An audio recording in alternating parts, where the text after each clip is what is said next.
According to Burgess, personality is a set of integration of different kind of habits. Then you have mesomorph. Mesomorph are more athletic. So these are the three different classifications according to Jung.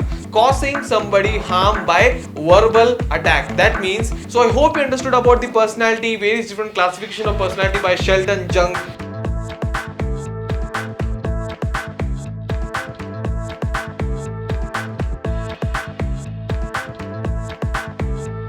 Hello all, my name is Rohit. I take physical education on behalf of Prep School by Vidyashram. In today's class, we will cover the chapter Psychology and Sports, in which we will study about the aspects and concepts of psychology from the angle of sports and how the psychology is implemented in sports and physical education.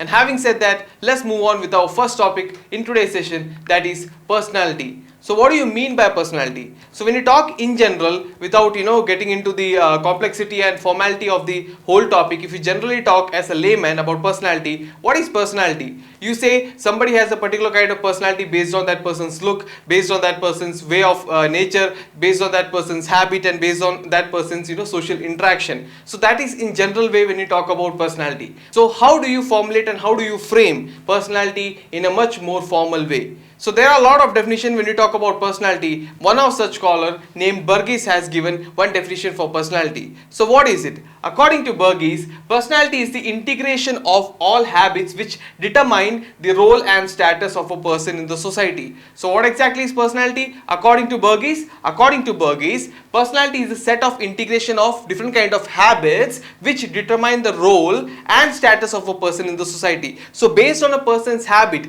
based on a person's different routine, that person's personality will be determined by the society or by the circle that he lives in. So that is the definition of personality by Mr. Burgess. Okay, so just like a layman, when you talk about personality, like I said, you can explain it when they ask you the question, what do you mean by personality? You can write a person's habit, a person's how a person keeps himself up, how a person interacts with somebody, what all habit does he have. You can generally write about that. But when they ask you the definition of personality, you have to write one of the definition given either in the textbook, or you have to give this definition where you have to mention according to somebody how personality is defined. So here, according to Burgess, personality is again the integration of all habits which determine the role and status of the person in the society. So this also you can take as a definition for personality. So I hope you understood the meaning of personality and the definition of personality. Having said that, let's move forward with our next topic, that is different kinds of personality. Okay, what are the different types of personality? So personality is basically divided into four different categories. You have type A personality,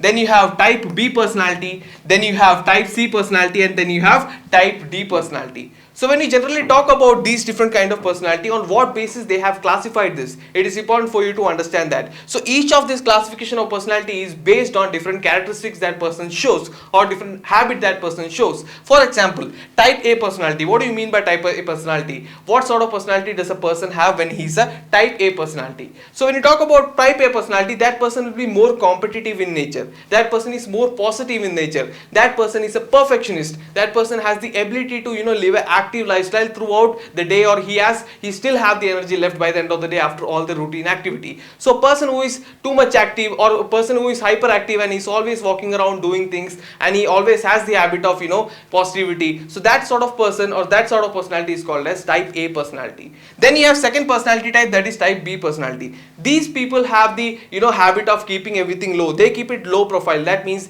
they don't exaggerate, they don't show off, or they don't have this kind of habit of competitive nature or something. They do their work, they always they don't express their emotions much, they keep it low, and they don't they are always silent. So in the classroom also you will see there will be always some students who are always silent. They keep it to themselves, they don't talk much, they are more like introvert, but still they have that not exactly introvert, but they are more like introvert.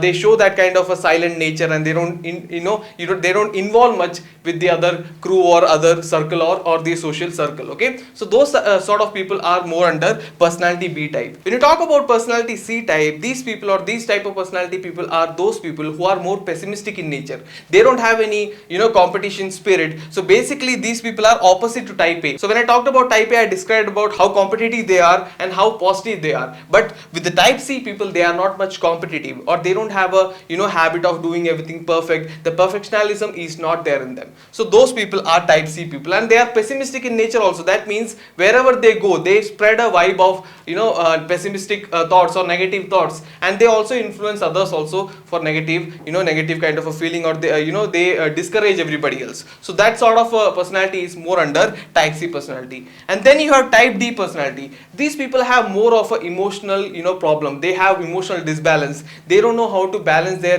up downs of emotions or mood fluctuations. These people are always stressed and distressed, and they have all different kind of emotional balance problems. So these are the 4 different categories. So basically you have type A. In one word, if you want to study all of this, if you want to remember all these things in one word for the examination key point of view, the first one is more like a positive person. Second one is more like a low profile. He don't exaggerate much, he doesn't amplify his work much. And C is more like a pessimistic person, and D is more like emotionally disbalanced personality. So these are the 4 different categories when you talk about different types of personality. So I hope you understood all the different 4 categories of personality. Now in the forthcoming minutes of this session, you will see different authors and different scholars have given different classifications of personality based on different things. That also we will be studying. But for now, you have to keep in mind that personality is basically divided into 4 different categories, that is type A, type B, type C and type D. Okay, so I hope you understood all the different categories and the one word remembering keywords for that. Having said that, let's move forward with our next topic, that is Sheldon's classification of personality. How Mr. Sheldon has divided the classification of a personality. So basically Mr. Sheldon has divided the classification of personality into 3 different parts. You have endomorph, mesomorph and ectomorph. So the first category is endomorph. So when you talk about endomorph, these people have short height. These people have short arms length and short leg length, and these people are more passive in nature. That means they are not much active. They like to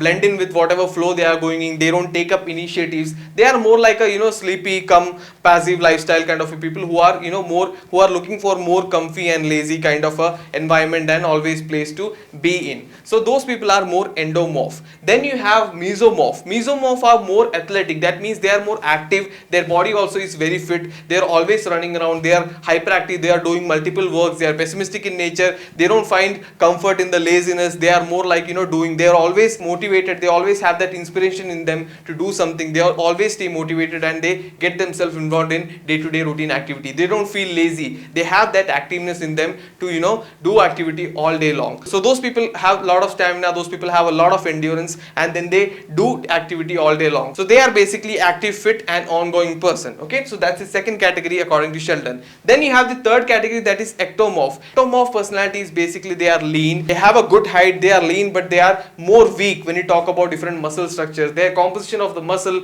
their body ratio, their nutrient levels, their metabolics, everything will be very weak. But at the same time, one more thing you have to keep in mind is that these people have a lot of mental distress issues. So these people don't show too much outside, but they do have a lot of distress or stress related or pressure related thing inside them when you talk about the mental situation of those people. So all of these category, again you can match it with the personality types you studied earlier, but here also you can see there are 3 different classifications they have given. First is endomorph, second is mesomorph and third is ectomorph. So basically when you talk about endomorph, what kind of people are they? Endomorph kind of people are more short heighted, they have short limb length, and they are more passive in nature. Then you talk about mesomorph. Mesomorph is basically the ideal active individual.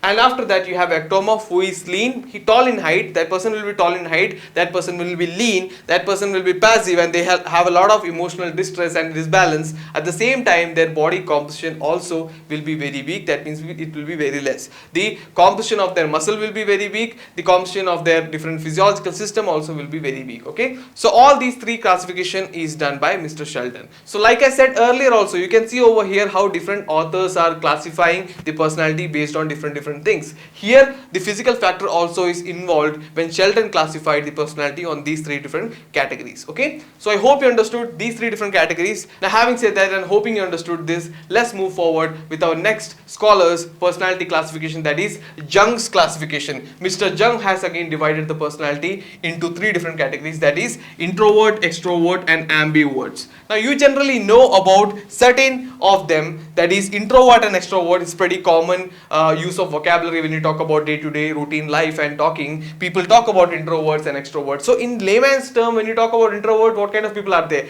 They are not much socially involving people. They like to keep everything to themselves. They like to, sit in a cozy room, watch movies, or they live a passive life without getting involved much in the social activities. So those people are more introverts. They don't expose themselves much. They don't share anything much with the outside people. They always keep everything to them. If they have any problem also, they don't express it. Even the emotions or whatever disbalance they're having, they suppress it. They keep it inside. They don't share much. They keep everything to themselves. They don't open up much. So those kind of people are more like introverts. Now when you talk about extroverts, these people are more socially involving. That means they are ongoing. They always go out. They make new friends. These people get adapted to the society very fast, and whichever group they mingle up with, they adapt to that fast. They don't have any problem making new friends in wherever group they go. And if they suddenly shift their place from one place to another place, or if they change their state or go to different school, they also, these kind of people, if they are there in the class, or if you might have seen many people like this who go out, who just came in new, but that person got mingled up with everybody very fast. Everybody got, everybody became friend with that person very fast. So these kind of people are more extroverts. So these guys are outgoing. So these people share a lot of things that is going on in their mind. They have a lot of friends. They are frank.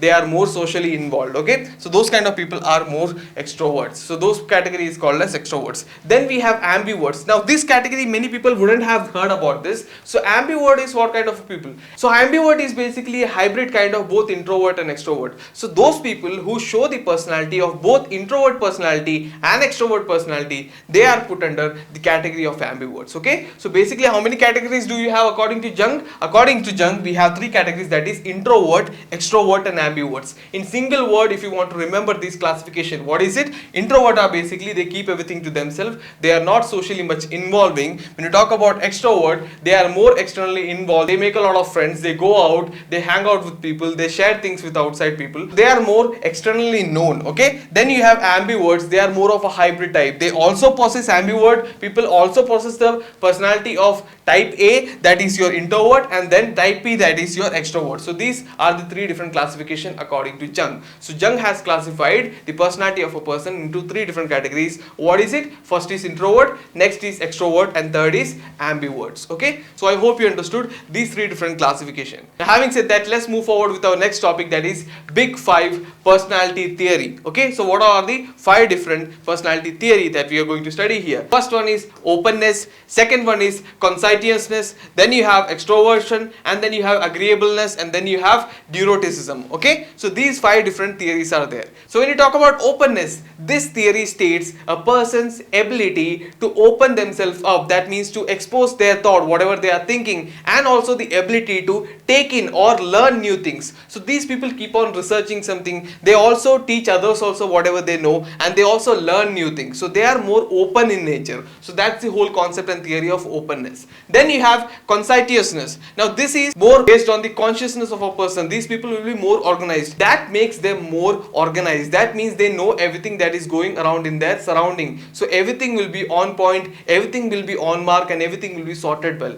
So they are well conscious. Their conscious is very active. That means everything that they do has a proper way. They do whatever they do, everything will be perfect and on point. So that is more like a conscientiousness theory of personality. Next you have extroversion. So these extroversion, like we studied about Jung's classification also early, there we studied about extrovert people, right? What was their plus point? Extrovert people are more outgoing. They are more socially involved. So basically these kind of people, this theory states that these people get the energy of doing new things from meeting new people. So when they go out, they get the inspiration. That's how they keep themselves active and motivated all the time. And that in turn reflects in their work in form of activeness and better results of better quality of work. So that's extroversion. Then you have agreeableness. They are more cooperative in nature. This theory states that a person's ability to be more cooperative with people means that person might not be liking something that somebody else is doing in their team, but at the same time, because that person has a habit of compromising and to agreeing, so that person lets everything go in a flow. He doesn't create a fuss about it.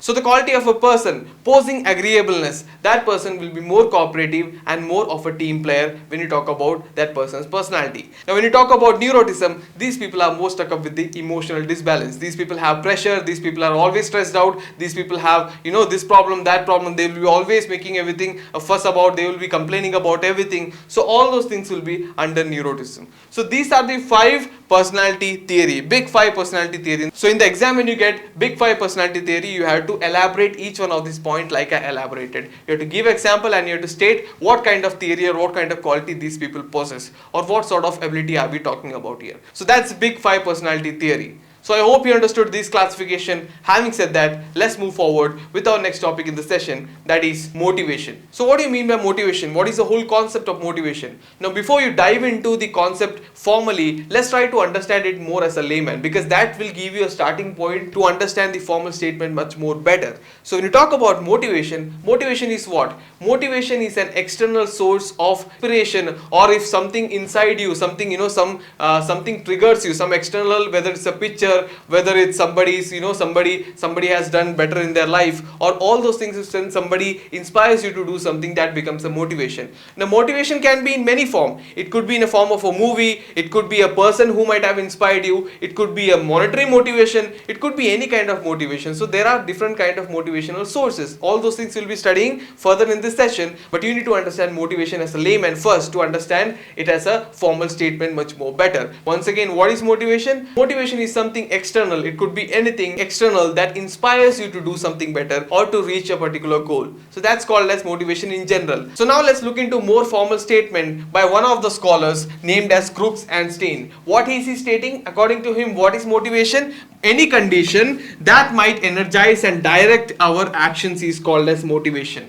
Just like the thing that we discussed earlier, what is it? It's an external action. That means any condition. Any condition means any situation. It could be an external motivational source, it could be an internal motivational source, or suddenly you might have realized something that also can serve as a motivation. So any condition that might energize and direct our action. So that would energize from the inside, the thought process, it will energize you to do some action. That sort of a condition or that sort of external push is called as basically motivation. Once again, in Crookes and Stein's words, what is motivation? Any condition that might energize and direct our actions is called as motivation. So I hope you understood the meaning of motivation as a layman, also the meaning of motivation as a formal statement, plus the definition according to Crookes and Stein. Having said that, let's move forward with our next topic, that is different types of motivation. So motivation is basically divided into 2 different categories. You have intrinsic motivation and then you have extrinsic motivation. So when you talk about intrinsic motivation, what is it?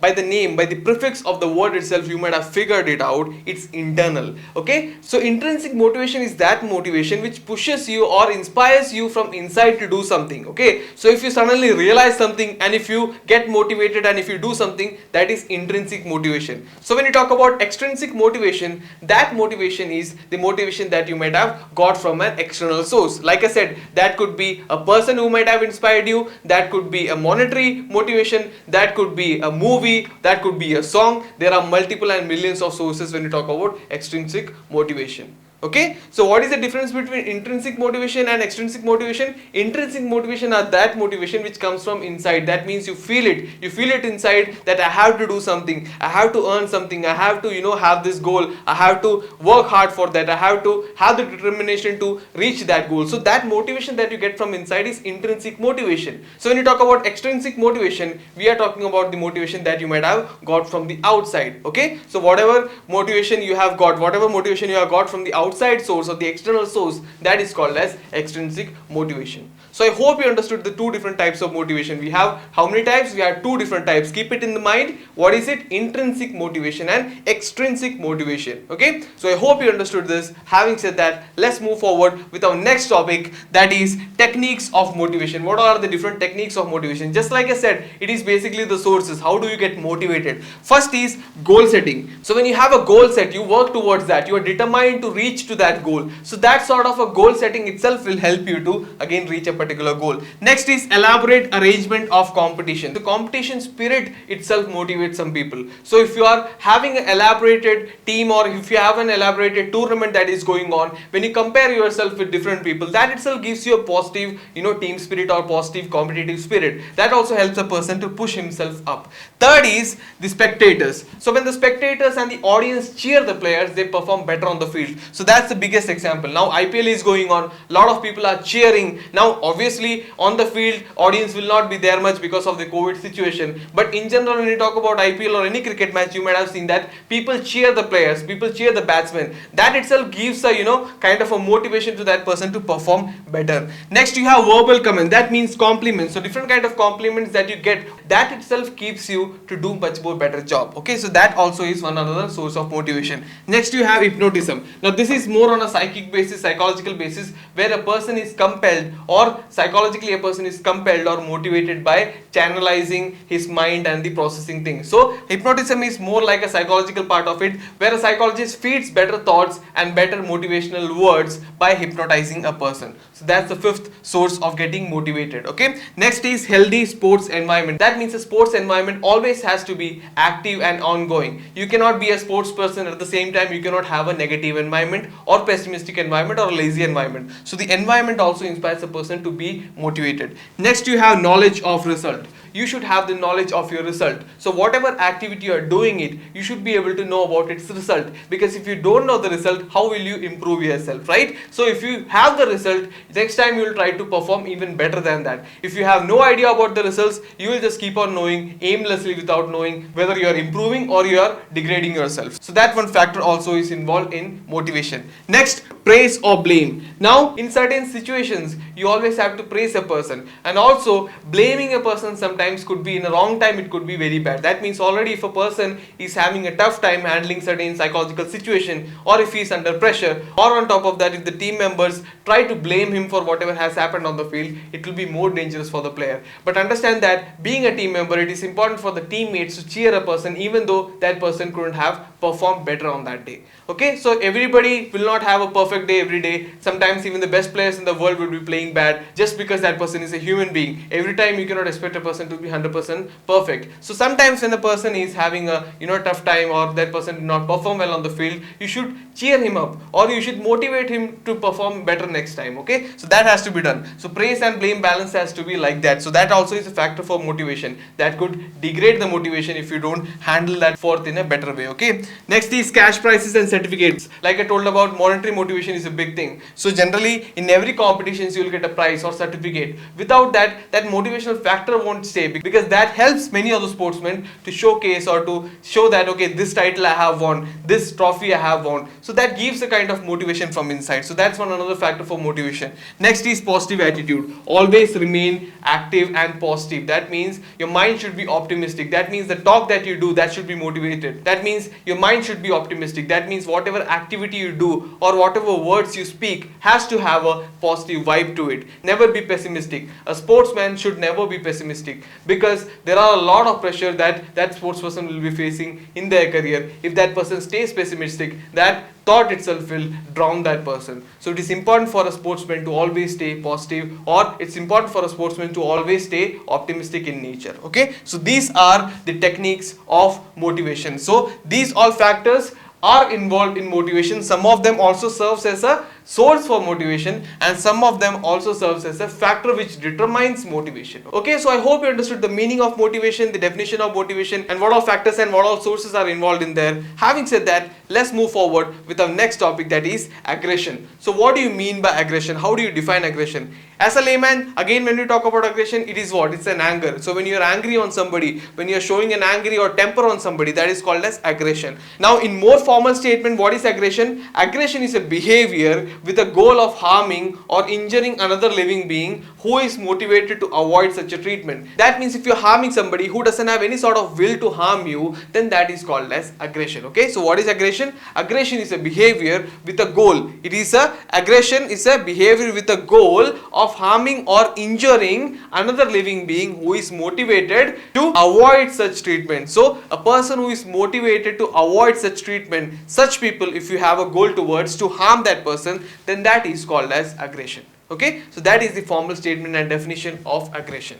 As a layman, when they generally ask you what is aggression, you have the answer for it, you have the meaning for it, but in the formal statement, when you define aggression, you have to define it like this. Okay, so I hope you understood the meaning of aggression. Now let's get into some of the types of aggression. What all sorts of aggression do you have? When you talk about aggression, you have three different categories. You have hostile aggression, you have instrumental aggression, and then you have assertive aggression. Okay, assertive behavior under that. So all these three categories are under different kind of aggressiveness. Okay, so the first one, hostile aggression. What do you mean by hostile aggression? When you talk about hostile aggression, it is a type of aggression where your intention is to channelize that aggression to hurt somebody physically or mentally. That is called as hostile aggression. That is more dangerous because that is more of physical harm. That is more of a physical harm. So more of a physical aggression, physical expression of aggression could be considered as a hostile aggression. Next you have instrumental aggression. So when you talk about instrumental aggression, it is debatable whether it is right or whether it is wrong, or whether it is good or whether it is bad. It totally depends on what sort of motive do you have in your mind. So sometimes when you want to channelize your anger to perform better on the field, that is more like an instrumental aggression, where you're channelizing the anger to perform better on the field. So that is good. But when you're channelizing the anger to do something wrong, that is more of a bad part of it. So it is debatable whether, instrumental aggression is good or not. So depending on that, you have to decide on the basis of situation whether it's good or not. Okay, so that's called as instrumental aggression, where you use aggression as an instrument to achieve some goal. So that's why the naming also is given like that. After that, you have assertive behavior. Assertive behavior is causing somebody harm by verbal attack. That means when you are playing cricket, you sometimes do. Batsmen face a lot of sledging on the field to create a psychological disbalance or psychological discomfort to the batsman, so that that person plays wrongly or that person plays under pressure, so that the opponent team or whomever has abused or whomever has put forth the sledging could win better in the match. So these are the three different types of aggression that we know about. Okay, so I hope you understood about the personality, various different classification of personality by Sheldon Jung. Then you studied about the motivation, the meaning, definition, and the types of motivation and the factors that are involved in motivation. And later you studied about the aggression and the types of aggression. With this, the concepts of our chapter gets wrapped around. I hope everything is crystal clear to you. Having said that, I'll take an off from here. This is me, Rohit, signing out until next time. Goodbye.